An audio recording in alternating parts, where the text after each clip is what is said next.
Hi, Bob. Hey, welcome to the Dumb Marketer Show, episode 18. 18, man. We're getting there. Doing good. The goal is to Never get to give 50. up, right? Yep. Well, the goal is to get to 50, and then we'll have to renegotiate our contracts. Uh, I keep forgetting you've drawn a line in the sand at 50. yeah. I think at 50, we need to make a decision. Although I'll want to keep going. Not doing whatever. Yeah? Probably, Yeah. right. Yeah. What the hell? You have some serious sun ray action going on your end. I do. Yeah. It's Man, you like, look like heaven's coming down on you. no. Yeah. The light is not doing any justice, though. Hey, you know what? If that's going to happen, then I think you should lead this conversation because God has a plan for you. So I think you should maybe, Right. All right. Well, maybe kickstart this one. Today's topic is about legacy. Good follow up to last week's video, which got some good traction. The legacy question: what do we hope our businesses leave behind? This is deep. What do we hope our businesses leave behind? Yeah. So, what do you think? You want to start? No, I want you to start. You want me to start? Okay. I do. All right. And the reason is because you'll take us for about 45 minutes. I'll wrap us up in about 10. Yeah, no, not my greatest trait. So, all right, I'll start. I think it's changed over time. Over the years, I think when I wanted to build something, I was more short term thinking in terms of like, hey, I'm going to make some supplemental income. Have this, reoccurring revenue just kind of coming in, and it'll just be nice to have. And that's really kind of the way I was always thinking about it. Then when over the last, I would say this most recent project, my website, and really building that out, my view changed on where I wanted it to go and what I ultimately wanted to be. And I've gone as far as like saying, hey, when I was making good like ad revenue every month, like we're talking like $300 a month, and I thought it was going to continue to go up from there. I was like, you know what? If I kick the can today and my site just stays live, it'll just continue to generate that money. Mm-hmm. Right? Nobody would have to touch it. They just Right. have to renew the domain and the hosting, and it would just go on until it just finally, dries out. Right? Mm-hmm. To the way other far side of the spectrum, which is, hey, maybe one of my kids will want to take it over. Mm-hmm. In fact, I think I even remember talking to you once about like Stephen Covey or like guys like that who started something and then passed away, but their families still carry on the business, right? Right. Yeah, we did talk about that at some point. Yeah, and I thought, okay, well, maybe that'll be the case where one of the four or multiple of the four will want to continue carrying on the business. Would your wife ever pick it up for you? No interest at all. It would only be the kids, huh? Yeah, it would have to be. Luckily, I've got one of them who graduated the business degree. The second one is business major with a minor in pre-law. The second two coming up too early to tell, but maybe if they get the itch, like I did, learning business, maybe they might have some interest in it. I'm not sure, but yeah, it definitely would not be my wife. And they can then, of course, make a decision what they want to do with it. And then now, most recently, over the last couple of months, as I've tried to pursue like being a coach, I've thought about like, okay, I really want to just do coaching myself and not worry too much about. Donald Miller's book, Coach Builder, really kind of put that thought in my head of like, you don't have to have 30 coaches, a roster of 30 coaches. You can just be you and then not have to worry about all that other stuff. Like, you don't have to manage other coaches. What a disaster. But I did think like, well, maybe there might be a case if I were to be successful or have a good roster of clients coming in that maybe one of my kids would want to join as a coach, and Sure.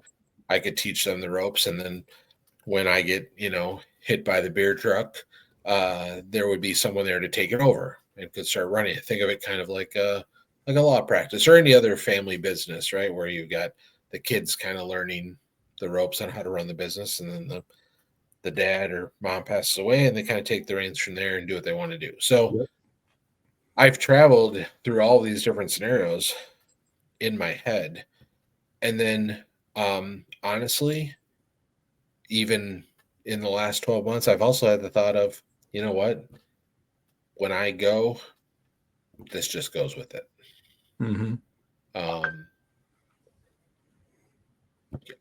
Maybe that's not my decision to make, because I could leave here this afternoon and, something could happen and, someone else have to make that decision. My guess is they would just fold it up. Like, there's nothing really to fold up. They would just, Mm-hmm. shut it down. And I think I'd be okay with that. I'm not asking anybody else to live my goals, dreams, ambitions after I'm gone. So, Right. it's like I wouldn't be like completely disheartened if there was no carry on or legacy.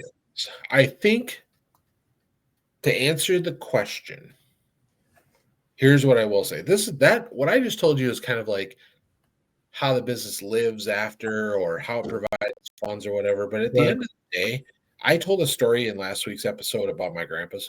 Yep. And they're gone, obviously, passed away. Those businesses they had, those things they invented, those things are no longer around. Mm-hmm. But what I still have is the stories. Yeah. And if I try to talk to my kids about what I'm doing, like with my website, like when they see me on my laptop out in the living room and I'm watching TV, they'll sometimes say, like, "What are you doing?" Sure. And I usually say, "Oh, I'm working on my website." Yep. The two older girls, I've gone a little bit deeper. Like, that's the two younger ones. I kind of tell them, "Well, I'm working on my website." They think it's cool I have a website. Or I'll tell them, like, "Yeah, I'm working on a video for YouTube." They think that's cool, right? The two older girls, I've tried to explain a little bit more, like, "Hey, Dad's got some goals. I would love to have my own thing one day." And that's kind of what I'm working towards. So yeah, I'm working on this website. I do blogging and trying to build this product or whatever. They're still young in their business careers in college, so they don't quite fully grasp that idea. But I'm trying to. Conversation last time. You don't know anything at that age. Yeah, you don't. Right. Well, it's tough to connect the dots. Yeah, the first daughter's just starting her career. She's 3 weeks, literally 3 weeks in. Right now, she's just trying to learn how to be a business person and try to find time to still hang out with her friends, right? Yeah, you remember that time, man, where you just everything. Yeah, I was a sponge. I learned Yeah. so much and I didn't even realize it. yeah. And so, they that's kind of where they're at. And the other one's halfway through college. So she's only thinking about college. She's thinking about courses you gotta take. They're not, she's working at a golf course during the summer. So they're not thinking that deep yet. But when they get older, I'm hoping that they'll have that same interest. Mm. But more importantly, I want them to You know what? Can we stop there for a moment? Yeah. I want to get to the more important, but your gut. Do you think one or maybe a couple of your children have the entrepreneurial bug? No. Not one, huh? Maybe daughter number 3. I was going to say, I think based on her YouTube efforts, maybe. Yeah. She's 14, so it's a little early. But like, I'll give you an example. She's the only one out of the 4 who's talked about trying to solicit lawn mowing jobs during the summer. The first 2 never wanted to do anything. That, yeah. Number 3 was the one who was like, "Hey, let's set up a lemonade stand." Like, and yeah, she's the one who, like, I have a YouTube channel and I'm going to try to get monetized. So she's the only one I really kind of see as having that, maybe that fiber in her body. Okay. but you have seen glimpses. Got it. small glimpses, very small. Yep. It's just hard to say if that'll continue because, again, she's not at the age where she's thinking strategy about these things. And that's where Right. maybe just I'm too over the top because, like, we were talking about her YouTube channel a couple of months ago. Mm-hmm. And I was telling her, like, she was like, yeah, man, my channel's not growing. And I think I'm just going to give up. And I said, well, you're kind of posting inconsistently and your topics are all over the place. So, like, let's put together a 30-day YouTube content plan.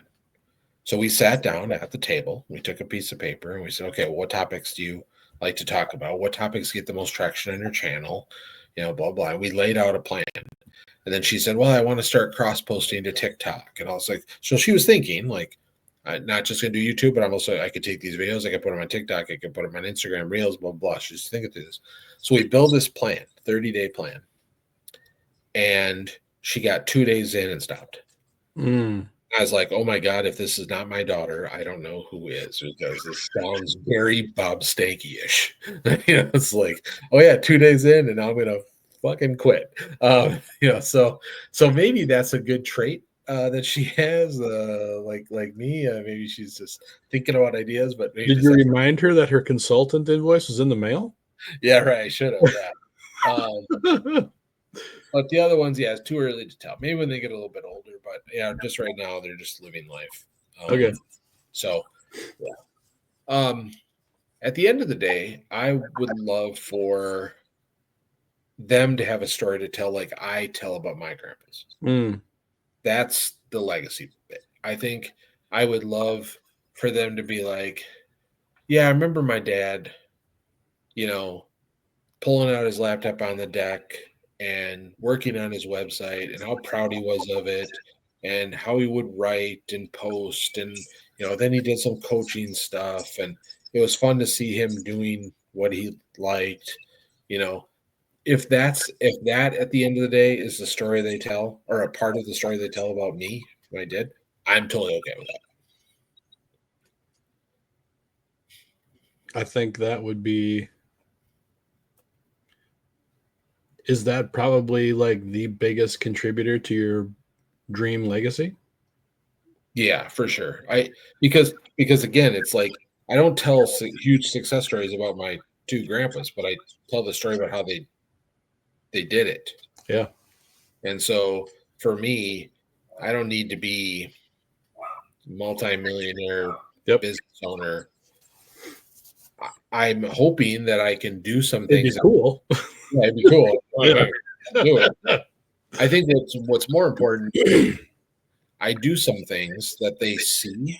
Yeah.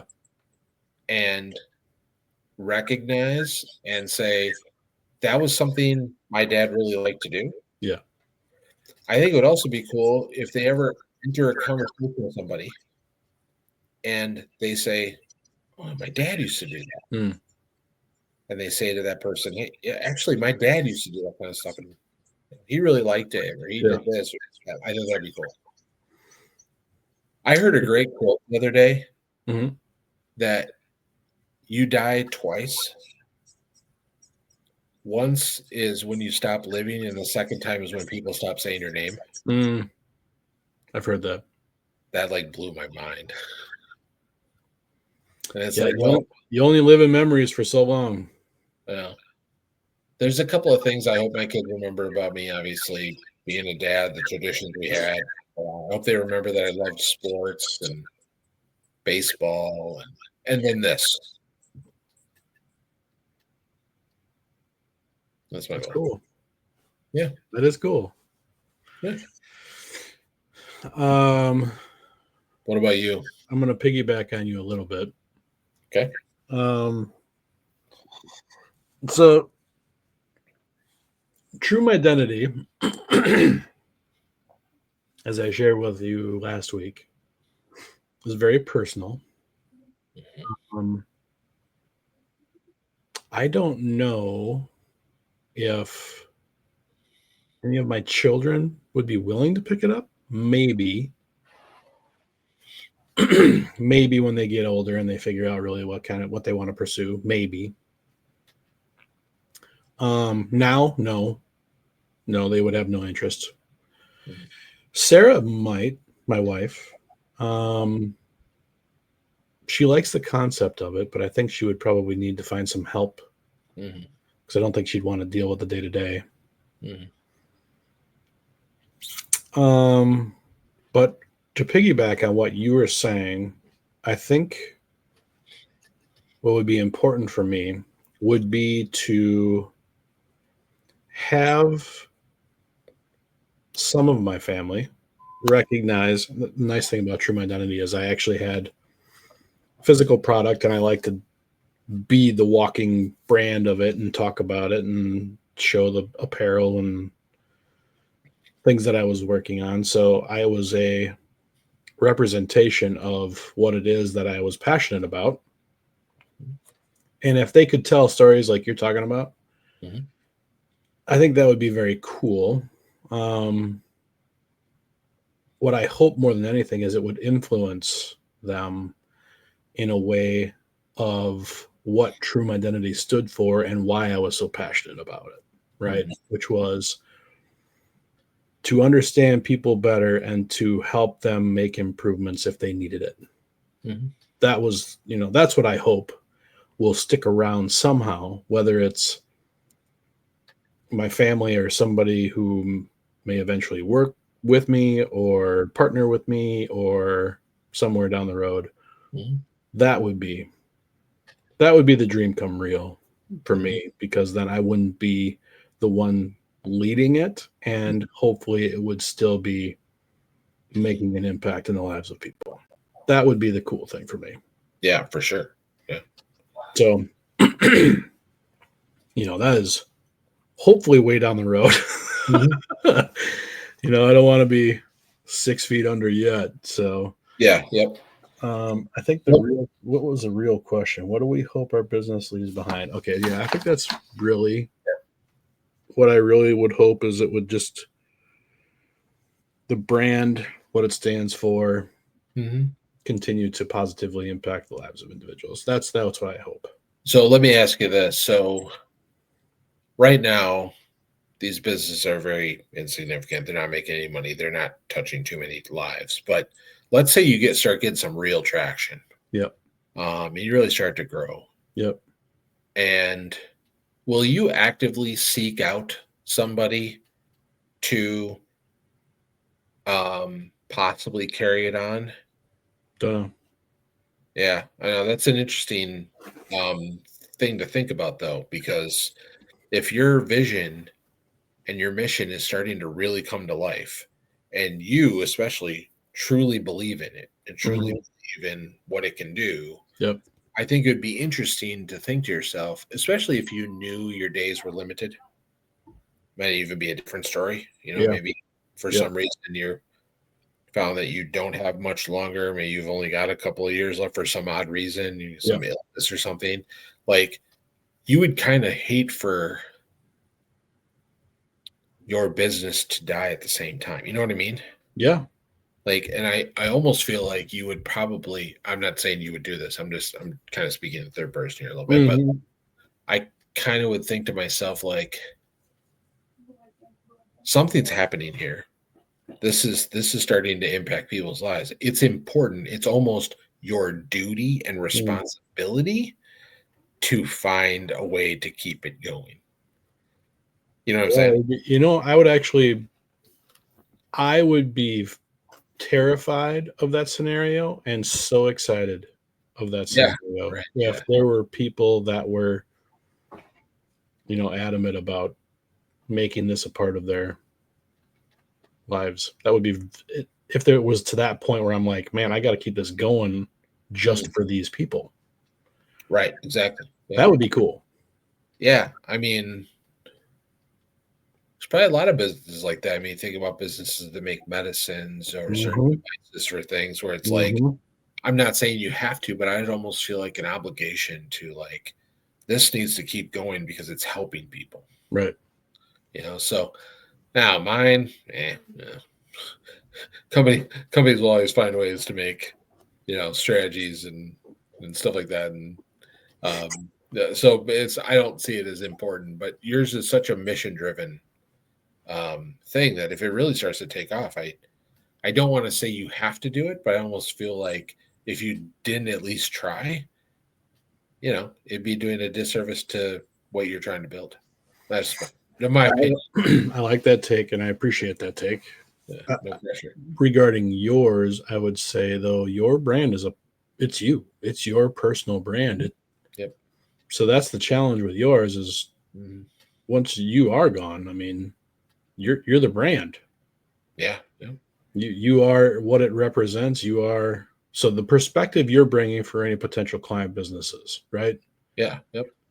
It is you giving them that guidance, consulting them through whatever it is, unless you have, to your point, 20 coaches under you at some point under the Bob Stanky banner, which may happen.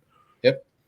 And then hopefully they have learned the Bob Stanky rule book and they are living your legacy through how you would garner guidance, right? Yep. Yep. Totally. So, I mean, I wouldn't dismiss that, I guess, Yeah. And that's fair. I think if my thing started to grow, I would make some changes to the name, You wouldn't keep it Bob Stanky, huh? No, I think I'd kind of follow the Stephen Covey playbook here. Would you? Okay. Yeah, well now it's, I forgot what the name of the business is now, but Covey Media. I can't remember what it is, but it basically dropped the first name. Mm-hmm. The last name stayed. I think I would try to keep it that. Like I'd still try to keep it in the name. Okay. But maybe remove the first name. I don't know. I think that's something that'd have to be thought through. I'd probably have to talk to, a great brand expert if I happen to know any. Yeah, I don't know of any. Yeah, I don't know if there was like somebody who was on this call that might actually be really good at like brands. Yeah, I'd probably like hire him to like come in. Yeah, right. But yeah, we've talked about this stuff before. No, not there yet. But I think if there were people around me in my sphere who seemed to have some sort of interest in what I was trying to do or build and wanted to take it on, I don't think I would say no. Right. I'd say absolutely. If you can continue to help more people and drive the mission forward, by all means, go for it. So yeah, I will come to that crossroad at some point and build a plan for that. I'm not there. I haven't thought that far out. No. But me and business owners today who probably are or should be thinking about that very thing. Yes. Where it's like my days are coming to a close, or maybe I just kind of want to leave. I got other things I want to do, and like probably should be thinking about like, does this continue? Does it not? I don't know. I mean, that's got to be a very difficult thing to think about. Yeah, I wonder how many entrepreneurs actually go through the process of figuring out their exit plan. Well, I mean, all it's recommended, but I wonder how many actually do it. Yeah, I mean, all the books I read always talk about how important succession planning is. If you because a lot of these books that I read and these authors I read who are so business focused, their lens is on that when you build a business, it is going to continue. It's going to be a 100-year-old company. It's going to be it's going to be the next Ford, the next whatever.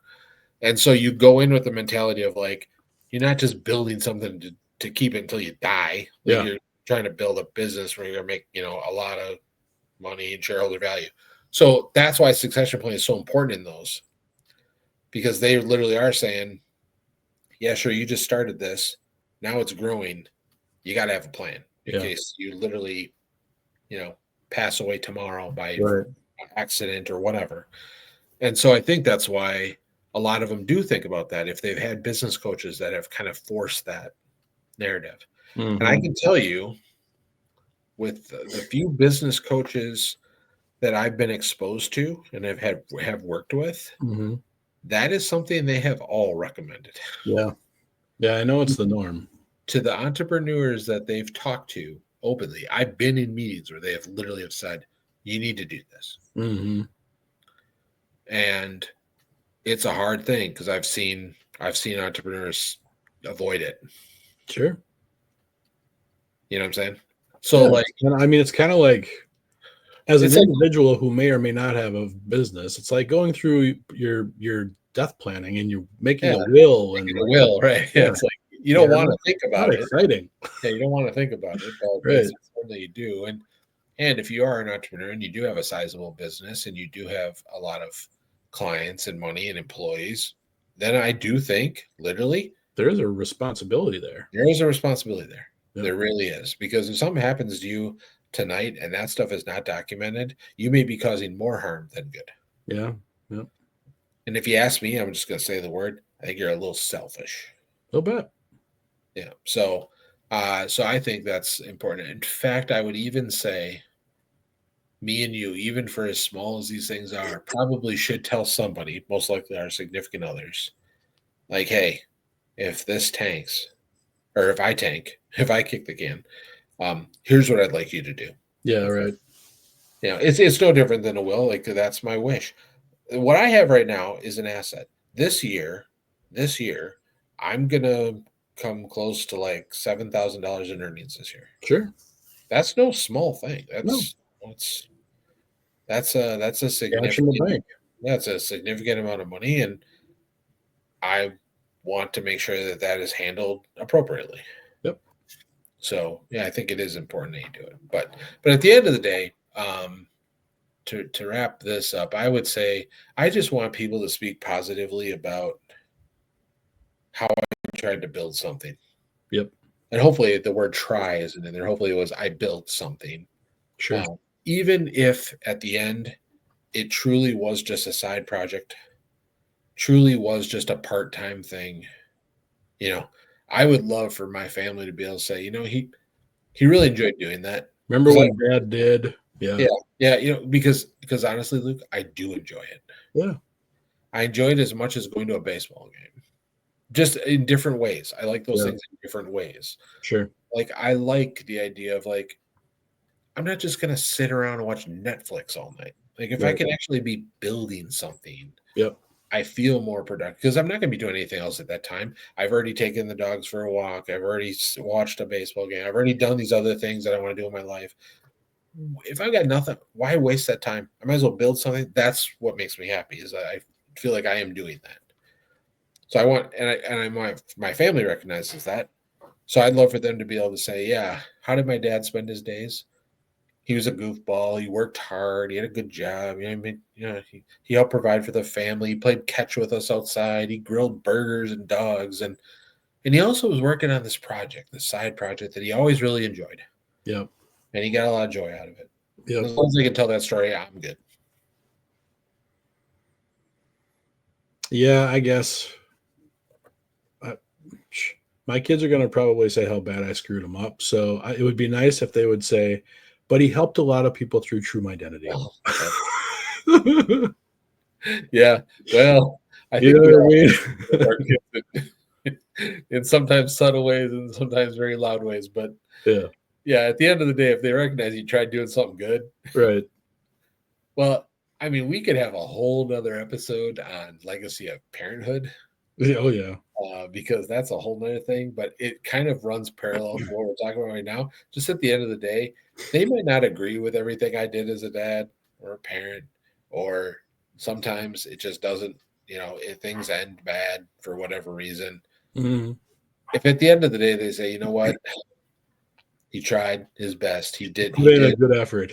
he did a good effort, you know, and I still love him. You know, it's like, and I think some of that just comes with age. It does. Yep. They look at, but I mean, at this point in my life, I feel like I have to call my parents every day and apologize to them, like just for like everything bad I did as a kid. Like Right. I feel like every day I gotta apologize, like just for the sake of apologizing. Because And then offer your genuine appreciation for everything you did, right? Because I finally realize now Yep. how hard it was. Right. So, yeah, no, it's I like where we're building. I like where we're taking it. This is such a great conversation because we went from last week talking about how we got started. Yeah. Essentially, this is kind of like talking about the end. But, You know, yeah. so I think it's important. Now every episode from here on out will wrap everything else in the middle. There we go. All right, so good topic. So we can. Do you have anything else to say about that? I don't. I think that was a good topic. Thanks for sharing that insight. That was helpful.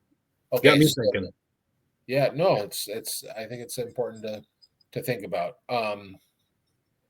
So just a couple of other random things. Do you have?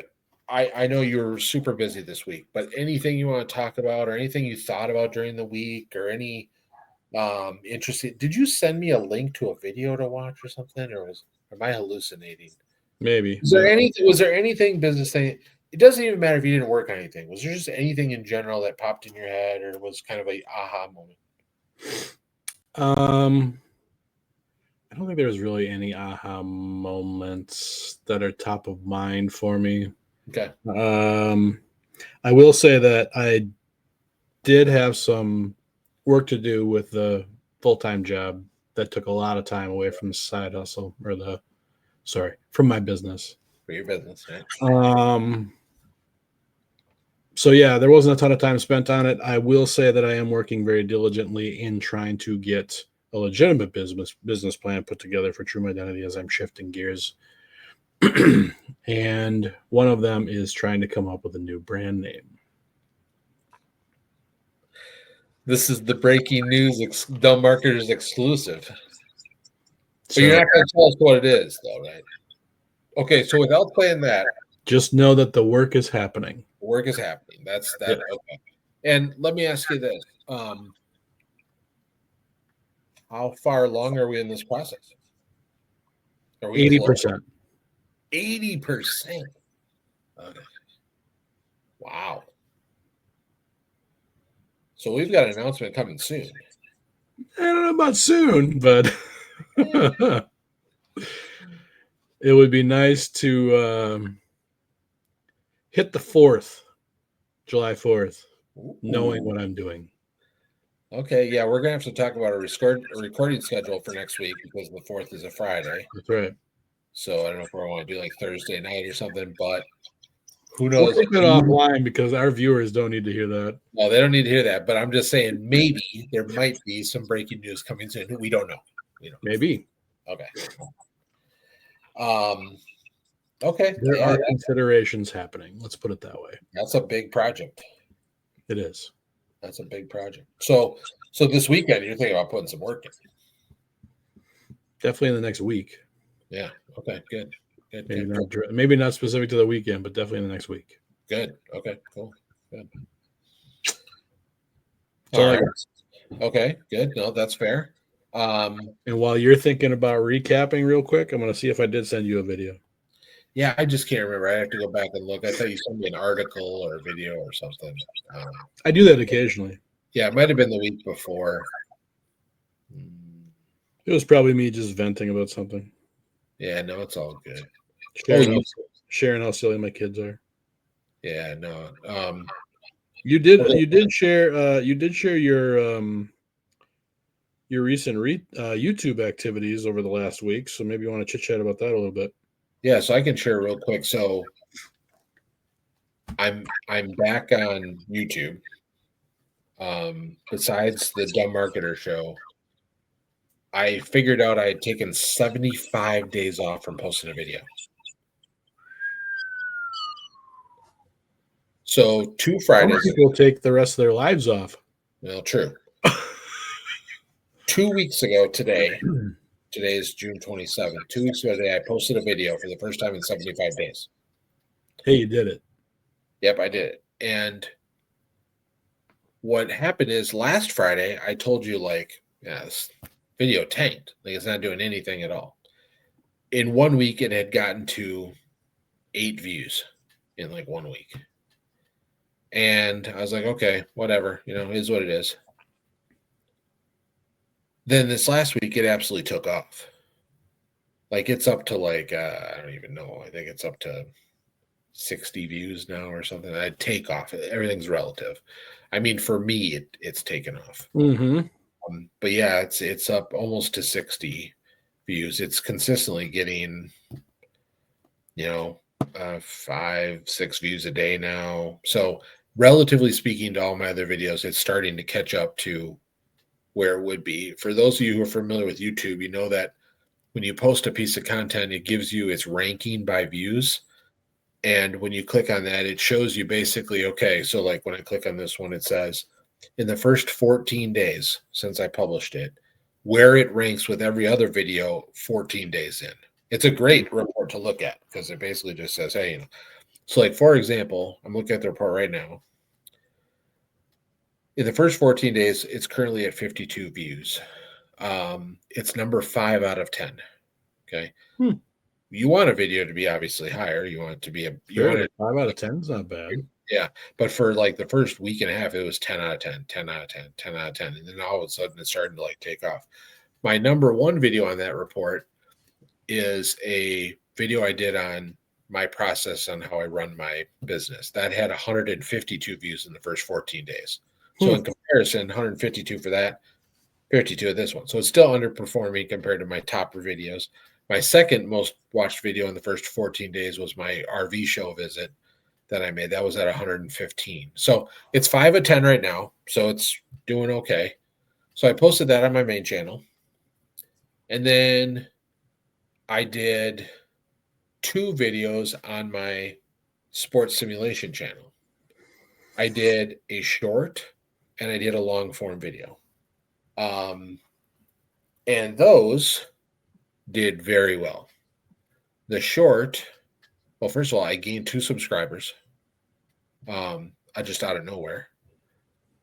My short that I created is now to date my most successful short since I started this channel, which I started in March. Okay. My top performing short before was like 900 views. This one's it's at 1400. Dang. Took off. So I did a short and then I did a long form video. The short was on, it was basically a question to my network, my community on that side of the table about something to do about this game we play and a decision you have to make, whatever, blah, blah. People on this call may not care what it is, so I won't go into detail. But I had a lot of really great interaction on it. And then I took that same topic and I put it on Reddit, and it got a lot of great interactions on Reddit. So that was a lot of fun. So then, about a day later, I posted a long form video where I went through my dad's old baseball card collection. Really? Yeah. And Awesome. yep. And it was a lot of fun. He's got a lot of cards. Stemming from our last week's conversation, probably. Yeah. Well, that's kind of what it's like. Yeah, those up, create a video on this. So there's a lot of cards. He had a lot of cards. I didn't go through all of them, but I pulled out my favorites. And what was the coolest one? Well, the 1972 Hank Aaron is pretty cool. Oh. Yeah. And the 1973 Pete Rose is pretty cool. Oh, yeah. But what's crazy is, again, the interactions on the video.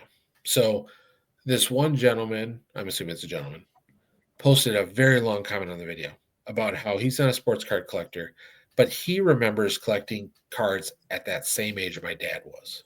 Oh, sure. And he wrote this really long comment about, loved your video, loved watching it. That card you showed was really cool. That other card you showed, who you said you didn't know who that player was, keep that card because he was a great player and he did this for the Yankees back then and he was this. And oh, and that other card you mentioned. And I just was like, that's cool. This is what this is about.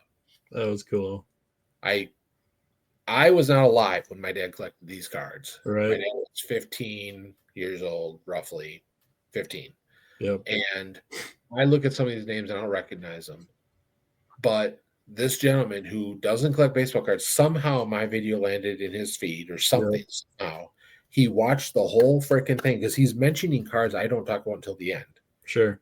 Watched the whole video and then took the time to write a huge ass paragraph about the cards. Sure. And told me things I didn't know. Yeah. That was the coolest comment to read. You realize that you got a small glimpse into that man's life. Yeah. Oh, yeah. Yeah. And you have no idea who he is, except whatever his YouTube account is. Yep. Totally. Yep. But you have now a weird connection with this individual that was very heartfelt. Yeah. That's pretty cool.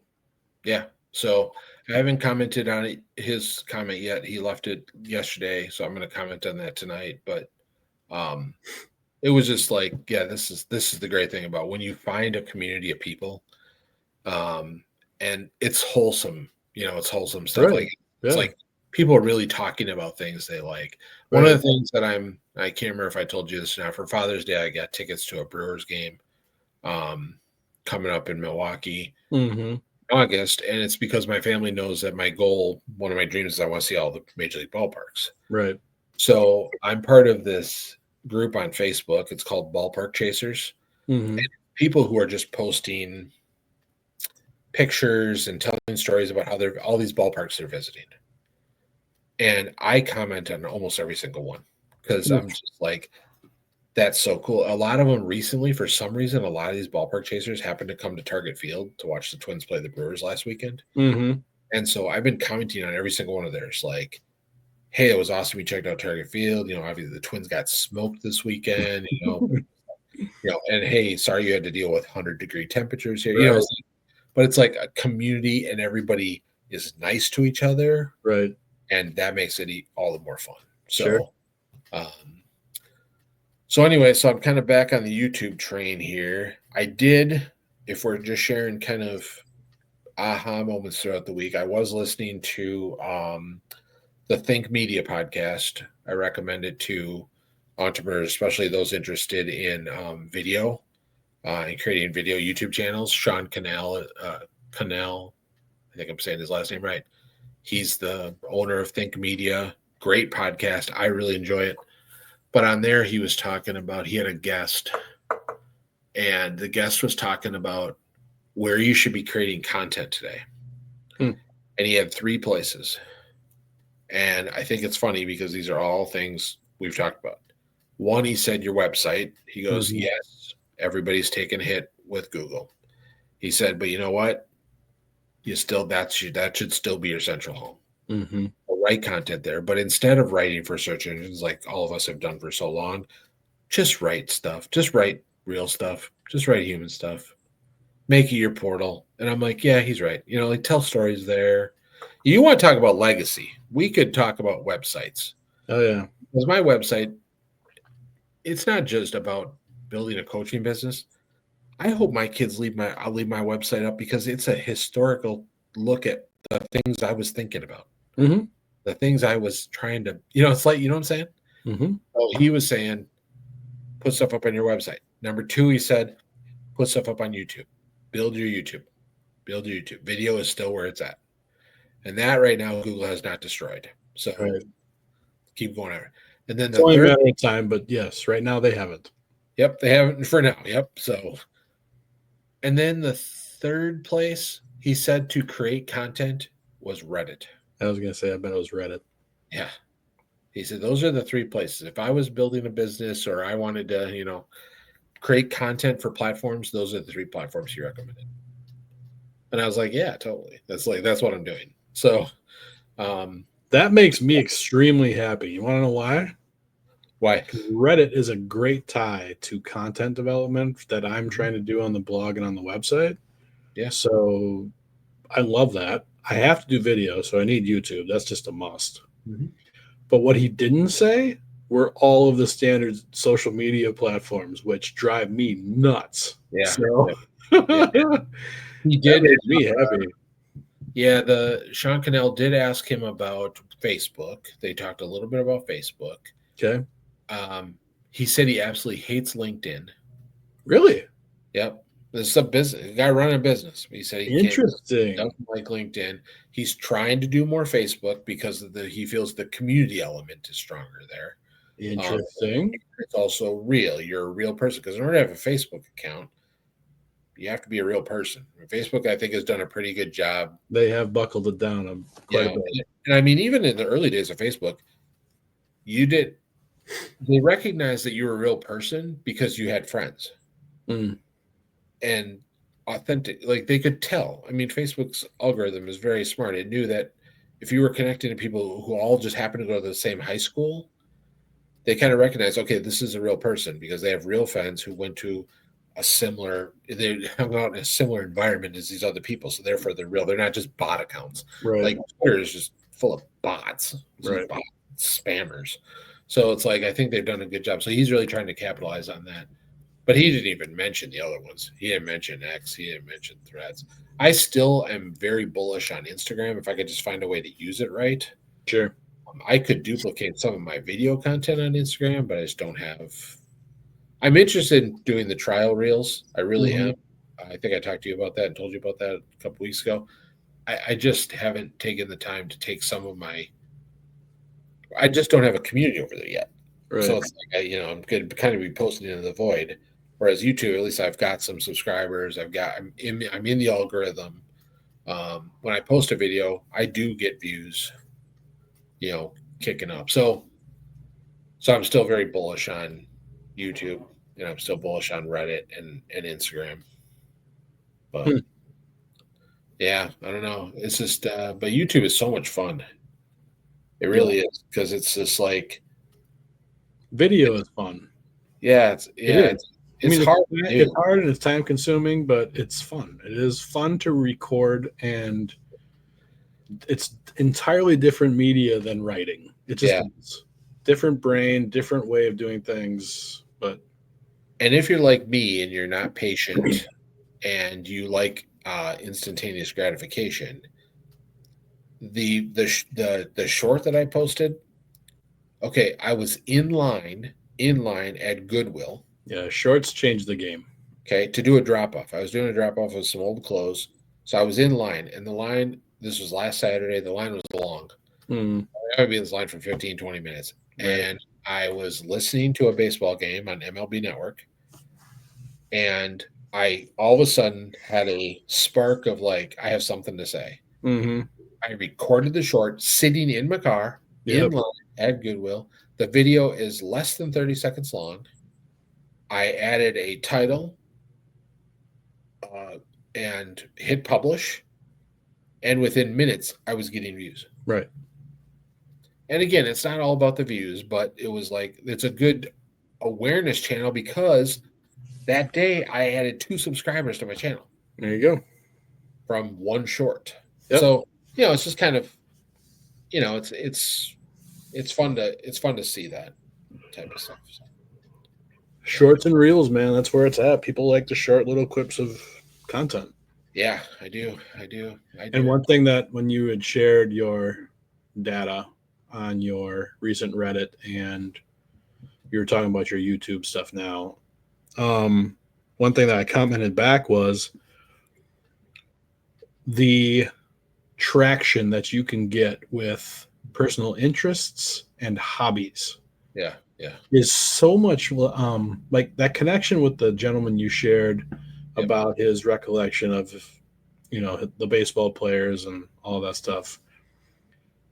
That to me is like the genuine stuff. That's what people really gravitate towards and can actually really feel, talk about in a real way versus with a business. It's not always easy.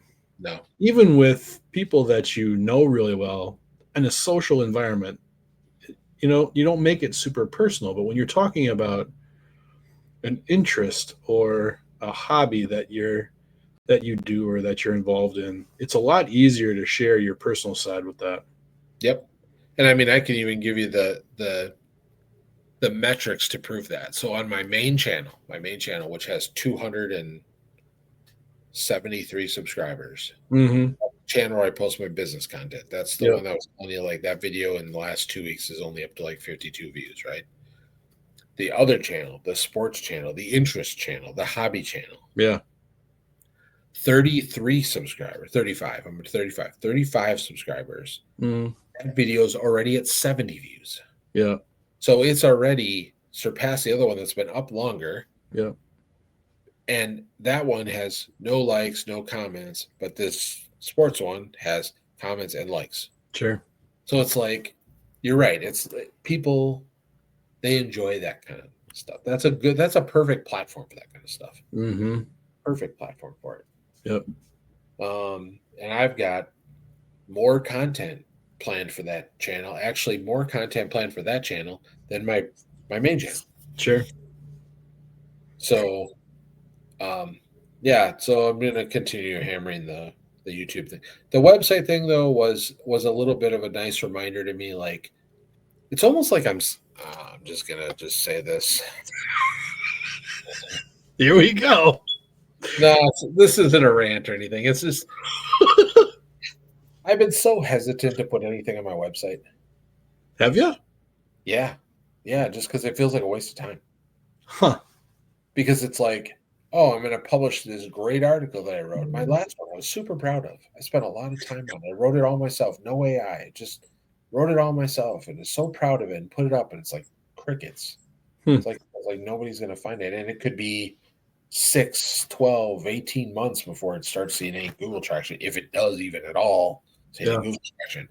So to me, so again, this is very simple to look at it this way. Do I spend 4 hours writing a great blog post to put up on my website where it's going to get no traction, no action, no nothing for God knows how long? Or do I create a 30-second video and put up on YouTube and get 1,500 views in 30 minutes? Right. Like, where's time versus return? Yeah. right? Yeah. But I know it's not all about that. But his reminder on that podcast of like, yeah, but stop writing boring shit.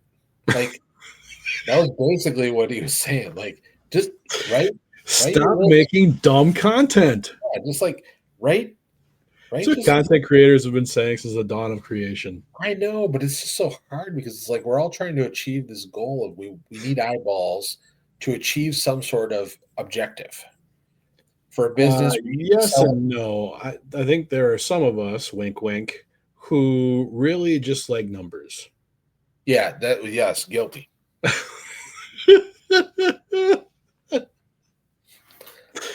Yes. Yep. Yes, I like watching the metrics. Yes. But I mean, if you're like, okay, so let's metrics aside, I need eyeballs to make money because right now my main revenue driver is AdSense. Yes. But that's not what the guy said. No, not what the guy said. He said, don't make content to make money. Make content to get readers.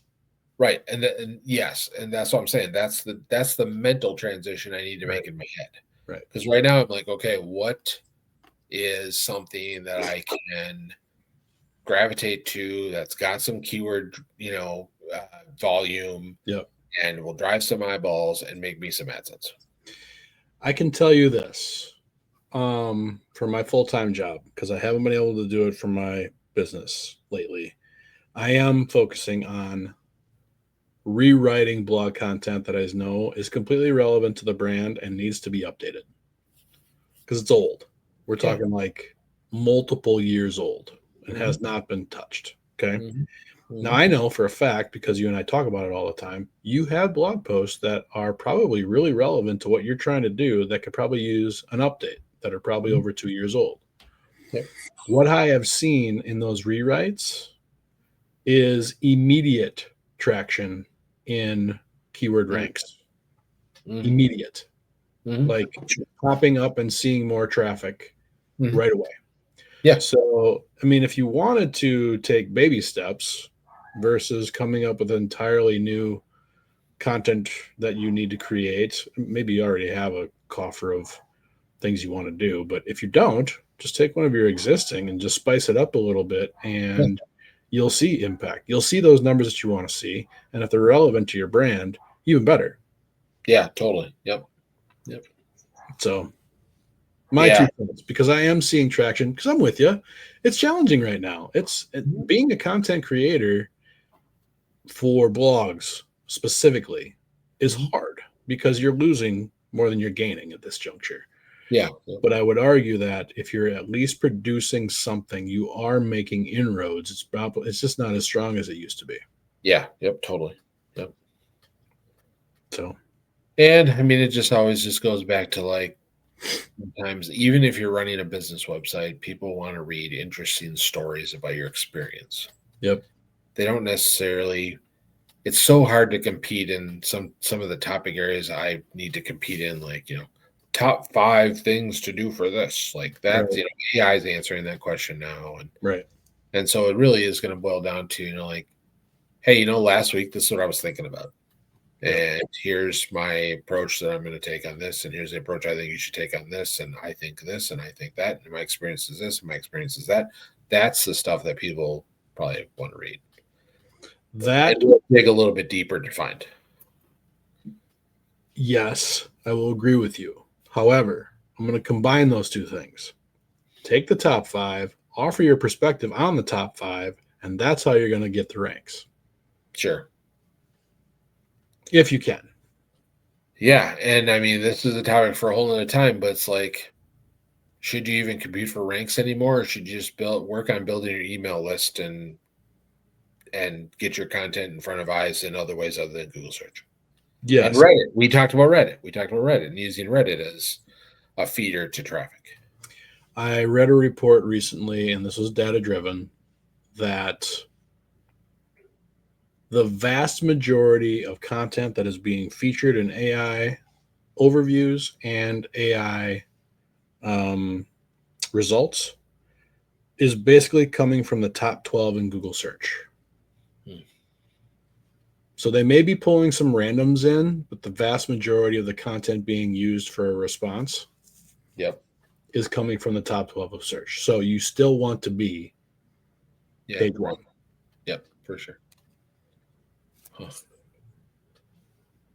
The moving target. And it'll continue to change, but that was the recent report I had seen. And ChatGPT is the hands down the majority driver to websites right now. Sure, that makes sense. Hands down. Like I'm talking 90% versus 2, 3, 4, 1 for the rest of them. Yeah. So see, this is why I like YouTube, and this is why I'm glad Google hasn't screwed that up yet. Because when you go in and you punch in a keyword on YouTube, it is truly there doesn't seem to be any rhyme or reason on how they rank videos in search result pages. In YouTube, not on Google search. In YouTube. There doesn't seem to be, but you know damn well there is. I'm sure there is, but like, for example, you could go on there right now and do a search for Target Field, okay? Sure. Home of the Twins, where the Twins play. And your results page will be probably something from the Minnesota Twins, right? Mm-hmm. Tour of Target Field or whatever. But then you'll get some random channel that maybe has like 100 views. Then the next one down is maybe a channel that's got like 20,000 views. Then you get a video further down that's maybe got like 5,000 views. You get another video that has like 5 views. Like they're not just doing it by popularity. They're not just doing it by how many eyeballs. They're not doing it by account. They're not just saying the Twins are number 1 because they have the most subscribers. Mm-hmm. You know, this channel has to be number 2 because they have the second most subscribers. They're trying to surface other content. Yep. And they're surfacing content that's not as polished anymore, or maybe it's a new channel that they're trying to get exposure to. And so like it just feels there's more opportunity there. Mm-hmm. To I get it. Be a small creator to show and not worry about competing with what's that stupid site that always ranks for like dumb shit, even though it's like Fortune, fortune.com or something. Fortune, yeah. Forbes. You do a search on washing machines and they have an article on like the top 10 washing machines. Like, why is this on Forbes? Right. And you're competing with that. And I know Google's trying to clean that stuff up, but it's like you don't feel that on YouTube. Yeah. You don't feel that on YouTube. You have a legit chance. Yeah, it seems more relevant too.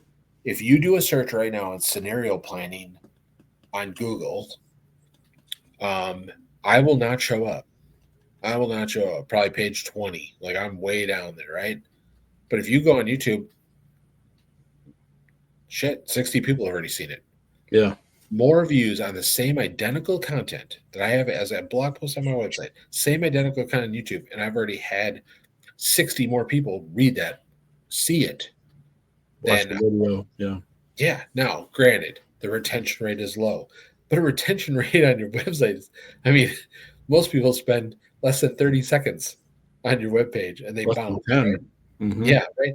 At least on this video, they're staying for 3 or 4 minutes. It's a Yep. 22-minute video, but they're staying for 4 minutes. I'll take that any day of the week. Yep.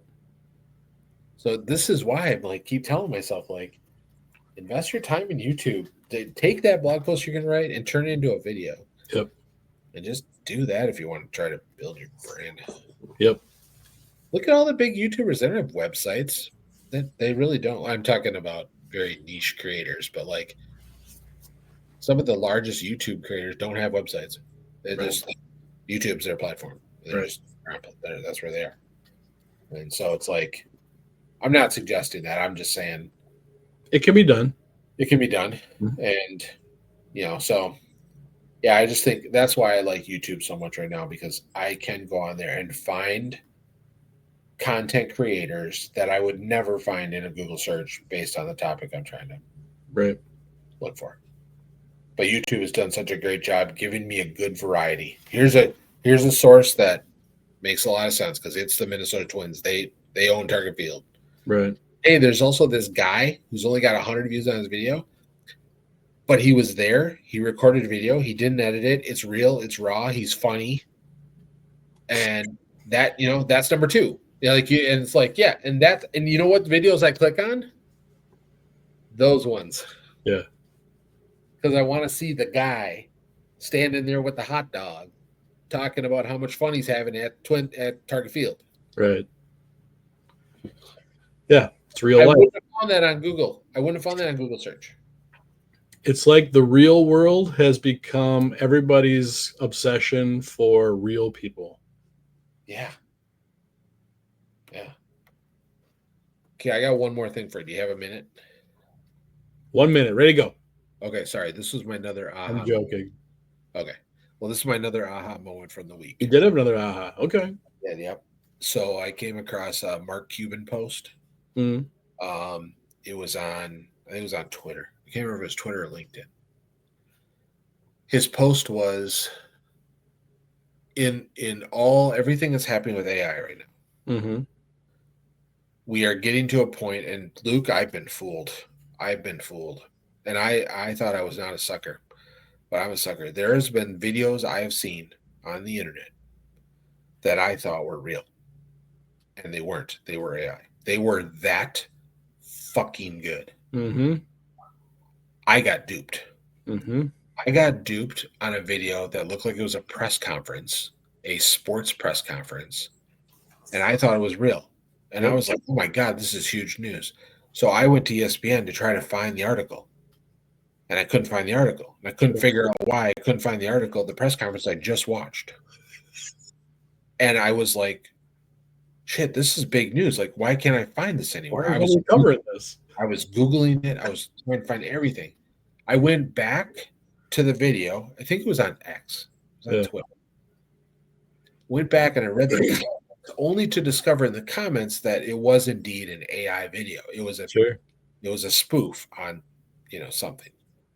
And I'm like, oh my God, I'm done. I'm toast. The wool has been pulled over your eyes. Yeah, I was like, okay, I was officially fooled.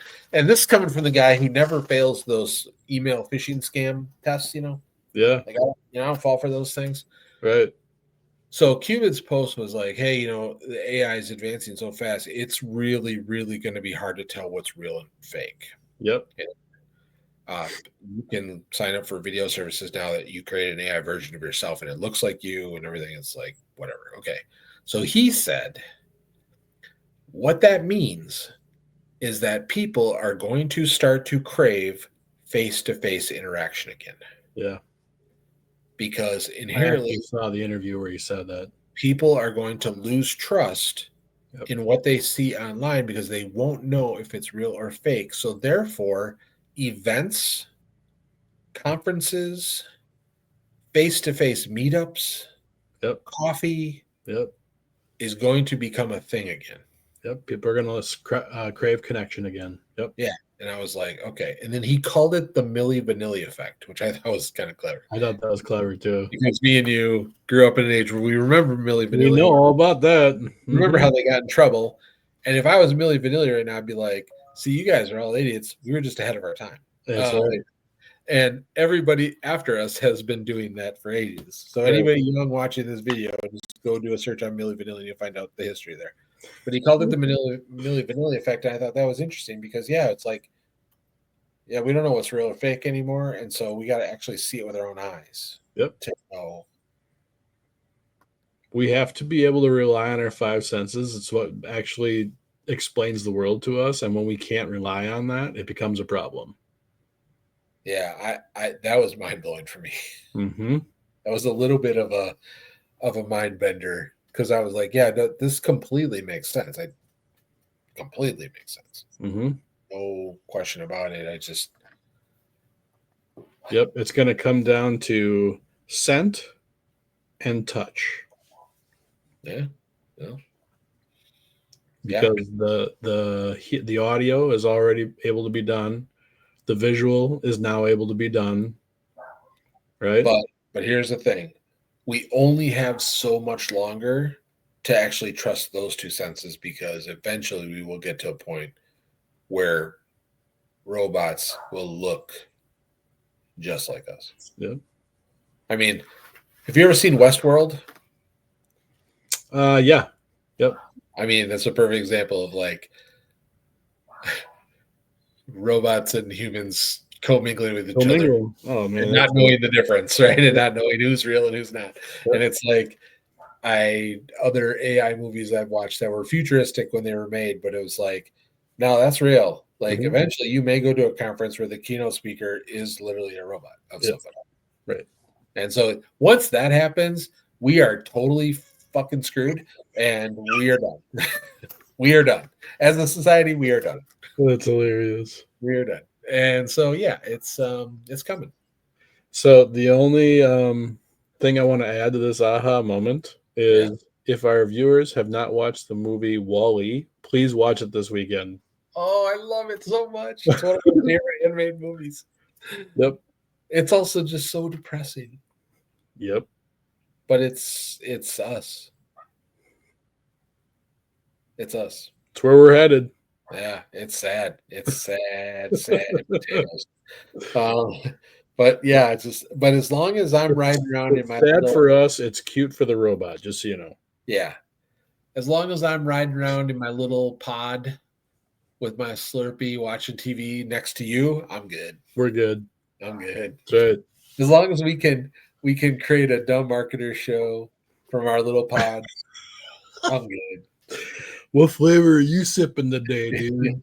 I got blue raspberry. I'm going cherry. So, anyways, all right. Well, we can put a bow on this now. This was fun. Let's tie it up. Okay. Like, comment, subscribe, interact with our video. We don't have a website. This is all we got. This is our for this dumb marketing thing. We do not have a website. We do not have a website. We don't have social media properties. We don't have any of that stuff. So this is the only way you get us right here. Like, comment, subscribe.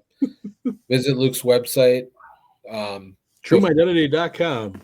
Enjoy it now. Why now? Yes. Because it may change. Who knows?